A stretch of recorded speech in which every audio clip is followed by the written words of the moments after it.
ci kaw Bougazelli mu mel ni depuis problème mu phobie yi dégguñu ko woon gisuñu ko woon waaye démb daal dinay génn daal di weddi tuuma yi nga xamante ni teg nañ ko ci kawam nee na moom liñ koy tuumaa dara amu si ba daal di waat sax ci alxuraan. bi mbir bi xewee. dañu ñi mu àndaloon. les présumés complices. dañ leen téye. ba déféré leen. moom je ne sais pour quelle raison. peut-être que couvert par son immunité parlementaire. ñu bàyyi ko mu dem. jox ko rendez-vous le lendemain. il se trouve que bi mu demee ñëwul suba sa ñëwul ca ginnaaw suba sa. Sénégal yëpp di wax ana Bougazelli ñi ma àndaloon ñu téye leen seen 48 heures yi mët ñu yóbbu leen déféré leen à Rebeuss. finalement selon certaines sources d'information am na ay député sax ay collègues am yu ko doon wër. pour seet fu mu nekk ndax amaana ñu mën ko yedd ndax mu gaaw a dem. ñii ñi ngi woon ne mi ngi clinique mais apparemment mi ngi woon Touba. bi mu joxe rendez-vous ay nitam au niveau de enfin chez lui. fi mu dëkk ak Guédiawaye benn cité de la place. eh bien dafa waxtaan ak ñoom amaana ñu déggoo ci kàddu. ca suba sa la dem wuy ji moo doon suba démb gi. bi mu demee jotul wax ak ànd na ak avocat am bien évidemment waaye dafa ne waa service de renseignement ñi ko waroon enquêter les enquêteurs moom Bougazelli daf leen ne pour ñu may ko ba tey mu gisee ak avocat am gën a leeral mbir yi avant mu ñëw toog di wax ak ñoom kon en principe aujourd'hui à 16h Bougazelli war na dem donc rencontrer donc ces enquêteurs là pour ay information certainement mais gën a creuser gën a xóotal enquête bi et puis bu amee yu muy wax mu wax ko fa waaye man dafa am lu ma jaaxal c'est vrai que il a une grande gueule il est gentil te boo leen di fàttaliku sax Bougazelli en moment bi ñuy lever immunité parlementaire u Macky Sall Khalifa Sall j'allais dire Bougazelli bokk na si ñi nga xamoon ni presque pratiquement lui ci député de la majorité ñu àndul woon ci lever immunité parlementaire boobee kon amaana mën nañ jort ni des fois xëy na nitu dëgg la waaye ñetti fan yi mu tardé ñu téye ay njoñam ñi mu àndaloon ba ñu fekk 50 millions d'euros ci oto boobee muy otoom te mu wax moom Bougazelli ni mu téye saak boobu ni saak bi duggee ci oto boobee loolu ñetti fan ñu bàyyi ko Bougazelli mu dem ñu wax ko mu ñëw ci suba sa ñëwul toog ñetti fan ci diggante boobu boo gisee en général ñu lay téye immédiatement bu fekkee ni cas de flagrant délit la te dafa graaw en général bu ñu lay téye dafa am lu tax ñu lay téye dañuy bañ bàyyi la nga dem nëbb comment dire nëbb preuve yi moo tax ñu lay téye pour maîtriser la pour am le maximum de chance d'avoir des informations plausibles qu'est-ce qui se passe ñetti fan yooyu ñuy wër Bougazelli gisuñu ko foofu est-ce que sanction waru fa mën a am déjà parce que dañ ko joxoon rendez-vous le lendemain waaye moom Bougazelli nee na dafa wax ne médecin am ak stress bi ak li ko dootoo ak li ko mbir mi bettee moo taxoon médecin bi ne ko toogal nga noppalu ba tane nga doog a dem wuyu ji enquêteurs yi mbir mi mooy du médecin yi ñooy décider loolu këyit bi war nañ ko mën a def jox ko parce que ñoom ay médecin lañu te seen këyit dafay def foi waaw këyit boobu waroon na ko mën a yóbbul enquêteurs yi wala mu yónnee ko enquêteurs yi bu boobaa ñoom ñu constaté ni que ni Bougazelli mi ñu joxoon rendez-vous tey ñëwul loolu yëpp amul après bi mu fëllaatee parce que dafa réeroon ci la ñëw taxaw wax ni lii moo ko téye woon mais moom du moom mooy décider loolu Bougazelli donc ci diggante bi war nañu mën a njort ni loolu ñu fekk ci otoom te mu doon otoom nag ni mu fa duggee war nañ ko mën a seet waaye seetin boobu bu fekkee ni dafa nar a am il faut absolument ci rapidité ci gaaw-gaaw ñu xam exactement ce qui se passe ndax may nañ ko ñetti fan yoo xam ne moom Bougazelli mun na wóor nag wóorul yàlla rek a xam waaye ñetti fan yooyu war na si mën a def lu nekk du toog ñeenteeli fan ba ñëw téye alxuraan di waat donte man Aliou Sall loolu moo ko fi daloon man dama am problème ak alxuraan. parce que man bu ma naree kàcc du ma waat. da ngeen may rey waaye du ma waat. kon pour man je pars toujours du principe que moom bu waatee dafa am lu war a tax waaye nag weddi dindiwul tuuma te moom Bougazelli mbir mi ci biir otoom lañ ko fekk ay nit ñoo ma ameloon xaalis ma xëcc saak bi dugal ko ci biir yow lu la woon ni saak boobu mët na valeur bi nekk ci biir mët na yow kookee lim la amel ba tax nga jël saak bi je pense que ay millions la monsieur Bougazelli waaye saak boobu nga xëcc jël ko parce que fayu la waa ji ngeen di ko xëccoo nga jël saagam est-ce que yow wóor na la ni saak boobu nga jël xam nga li ci nekk ba mu wóor la ni war na mën a fay bor bee mu la amel kookee y a un problème quelque part monsieur Bougazelli ñun dañuy xalaat te problème am na ñetti fan bi weesoo loolu ñetti fan toog nga ko gisuñu la xamuñu lan nga def vous auriez pu prendre le temps de bien réfléchir pour nëbb ay preuves waaye moo tax ma doon laaj ci njëlbeen est-ce que sanction war na mën a am ci loolee mu def maanaam ñu jox ko rendez-vous le lendemain ñëwul toog ba ñetti fan ne moom médecin moo ko waxoon mu toog te këyitu médecin moom moo waroon valider loolu këyit boobu bu ko médecin bi jotoon sax te waa enquêteurs yi gisuñu ko ça veut dire que amul njëriñ ndax avant rendez-vous bi la ñu war a yóbbu këyit bi ne enquêteurs yi këyit baa ngi nii médecin yi moo ko jox bu ko neexee sax mu yónnee ko après responsabilité médecin boobu bind mbir mi la waaye bu ko joxee bu boobaa waa enquêteurs yi dañu xam ni kii lii moo ko téye ñu joxaat ko beneen rendez-vous waaye moom moo toog ba bis bu ko neex ay député ñëw fekk si ko mu waxtaan ak ñoom ne dina dem ba pare dina def conférence de presse kon il a eu le contrôle de la situation et dans ces situations pareilles ak niveau de gravité bi moom warul woon am moom Bougazelli le contrôle de la situation la preuve ñeneen ñi nga xam ne du ñu ay député amuñu tur te saa si lañ leen embarqué enquête leen déféré leen. foofu laa bëggoon intervenir sax par rapport ak rendez-vous bi ngay wax je pense que ñoom amuñu woon si jànguñu droit mais xam nañ ni que député yi c'est vrai que am nañ mbaraanu kiiraay boo xamante ni mi ngi ci ñoom muy immunité parlementaire mais moom comme dañ ko jàpp ci flagrant délit ñi nga xamante ni dañu am notion ci droit nee nañ que waruñu ko woon a sax libéré waat muy dem këram déjà pour ñu ko joxaat rendez-vous pour mu ñëw normalement il ne devait pas être libéré. parce que flagrant délit amul député amul pas député amul jabaru député amul sëtu député loolu flagrant délit la surtout que boo évaluer niveau de gravité bi dañ ko waroon téye immédiatement mooy li ma doon wax sànq parce que sinon boo ko bàyyee preuve yi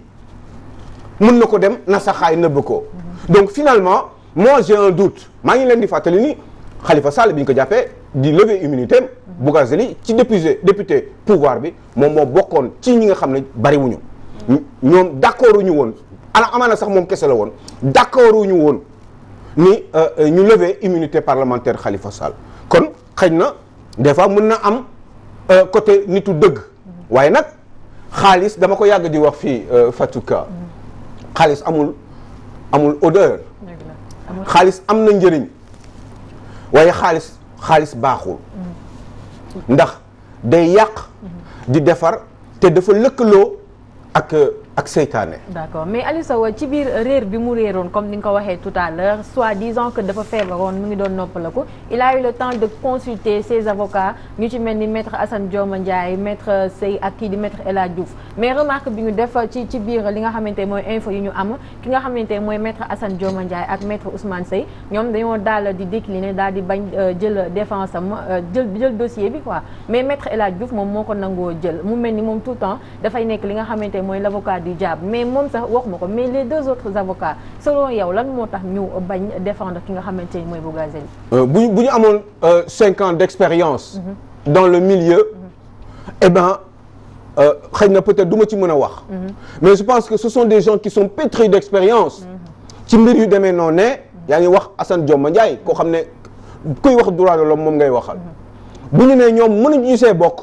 c'est parce que dafa am lu ñu njort surtout en matière de preuve. am naa lu ma si jot a wax sànq ca njëlbeen. dama ne. maintenant kenn kese moo ci nekk. mooy évidemment ce tonitruand avocat cette grande gueule koo xam ne lépp loo xam ne mbirum seytaane mi ngi ci moom moo ciy dugg xamagul li xew waaye bokk na ndax dafa bëgg a bokk ndax ci loolu kese la yaakaar pour exister ci Sénégal pour exister politiquement loolu la mën a parce que amul leneen lu mu mën a def kuy wuti grande gueule ku coow bari foo xam ne dañ fa war a coow Maître El Hadji Diouf ngay xalaat ce n'est pas forcément une bonne réputation mais surtout que mais moom gañewul lu bari ban procès bu mag ngeen fàttaliku maa leen di fàttali ni Hissène Habré bu dàqee Maître El Hadji Diouf ci mbiram c'est parce que Maître El Hadji Diouf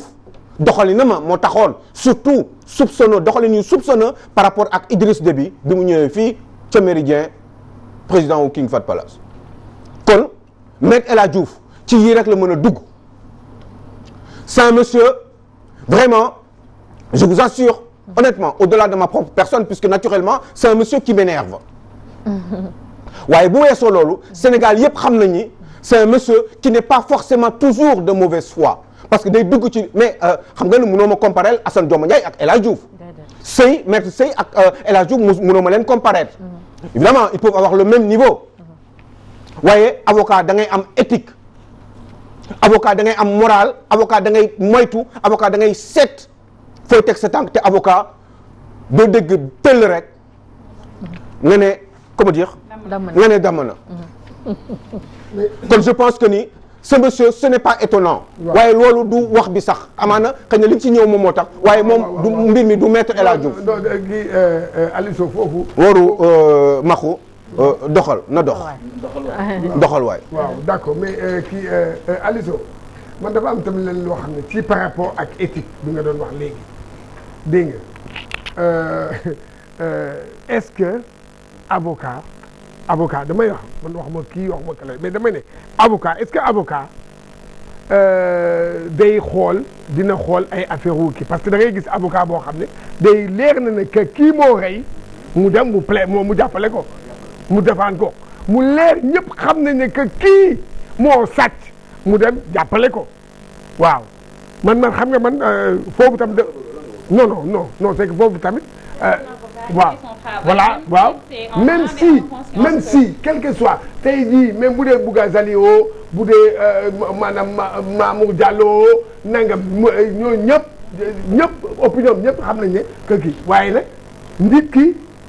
avocat moi je pense que tamit moom day def liggéeyam. je ne suis pas d'accord à la limite je suis à 200% d'accord avec cela. voilà d'accord naa ci. ah voilà loolu la. d'accord waxuma dara waaye dama ne. avocat aussi. waaw am na droit. accepter. waaw un client. waaw non dama ne. ma loolu la d'accord naa ko. non am na droit accepter ou refuser un client. gis ngeen wax ngeen maître Sey. wax ngeen maître Assane Dioma Ndiaye mais boo ñooñu boo xoolee seen itinéraire. professionnel di nga comprendre ni. ça pourrait être normal ñu tey. ci mbir moomu. d'accord man loolu rek laa expliquer Sénégalais après ñoom ñooy xalaat waaye quelqu'un comme Maître El Hadji Diouf en revanche boo xoolee son itinéraire professionnel di nga xam ne cay tooxi doona maanaam beneen côté bi lay kii beneen côté bi lay kii toujours voilà. mais loolu ce n'est pas forcément pour gagner parce que il gagne pratiquement jamais mais c'est juste pour se faire entendre parce que ci loolu la yaakaar politiquement pour exister parce que imaginez bien combien d'années il fait de la politique il n'est pas capable d'avancer avec son parti PTP il ne peut pas le faire parce que tout simplement moom kese mënul politique waaye il veut continuer à exister politiquement il veut continuer à se faire entendre dans le landerneau donc sénégalais en général que ce soit politique ou autre chose waaye moom loolu kese la yaakaar pour mën ko digale parce que amul beneen choix xool leen yoonam xool leen itinéraire am bi mu génnee assemblée nationale la yàqu jaraloon na ko 200 millions de milliards pour nekk député assemblée nationale ndax parce que ci loolu rek la mën a wax parce que dinañ ko déglu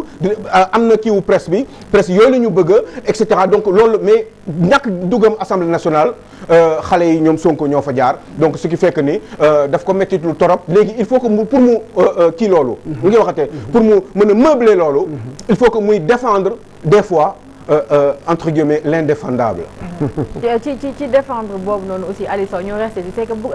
Bougazelli li ñu ci mën a wax dafa bëri tey jii nii ñi nga xamante ni ñooy ses frères de parti ñi nekk biir APR gis nañu fan yi ay sorti ay ministre yu ni mel ñu ci wax mais ñoom ñëpp benn kàddu la ñuy wax mooy que ni le président Macky Sall yoonam nekkul ci bile dossier te du défendre kenn est-ce que xaaroon nañu discours boobu lay ci ñoom. Bah, je ne sais pas, mais je sais juste une chose pour les Sénégalais qui nous écoutent, mooy à 15h Bougazelli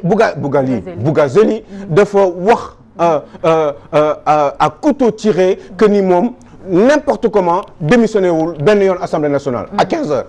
16h. 15-16h si. 18h.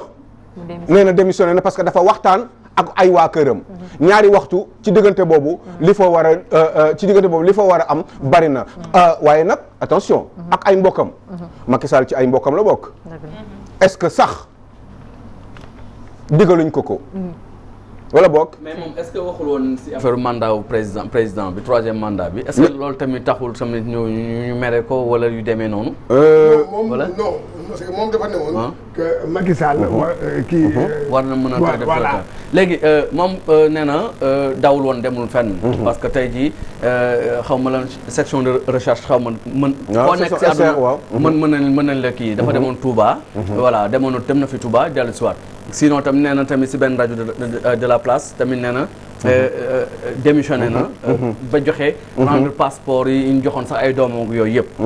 nee na également tamit ni bon expliqué na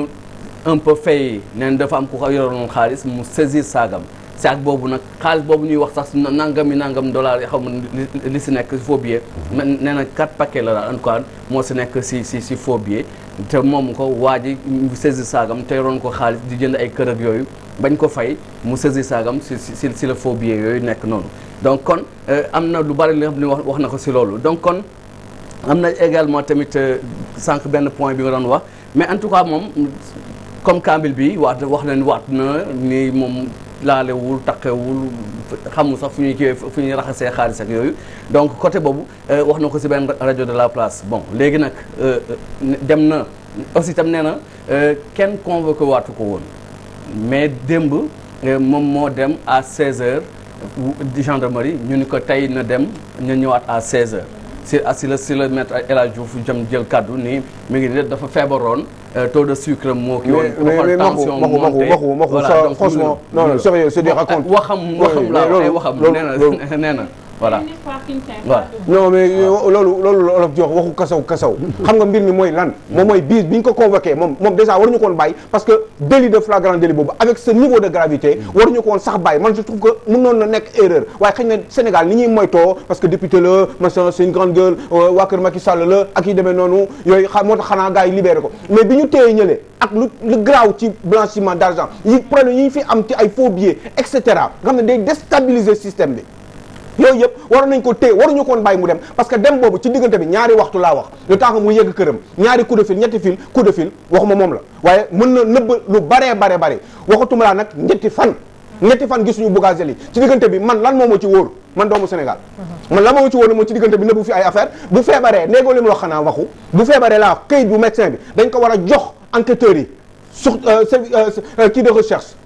ñooñu di ko enquête daf leen war a jox këyit boobu avant heure rendez-vous bi avant mu yegg sa heure rendez-vous parce que ñooñu mën a sóoraale ni kii dafa feebar moo tax ñëwul waaye ñetti fan ñooñu koy wër xamuñu ko bàyyi député di ko wër ba toog ba wax ak moom ndekete mi ngi Touba bu taux de sucre mi yegg ci kaw mais et alors taux de sucre daf ko war a empêcher pour mu wax loolu médecin bi bu ko constaté d'accord na mais après il faut gars yi la di xaar am rendez-vous c'est important quand même affaire drogue la affaire ci otoom lañ ko fekk te am na lu ma la wax sànq de mooy lan mooy moom bi muy xëcc saak bi noonu ci waa ji ko ameel xaalis bi muy xëcc saak bi moom lu ko wër ni loolu muy xëcc noonu dina fay bor bi ko waa ji ameel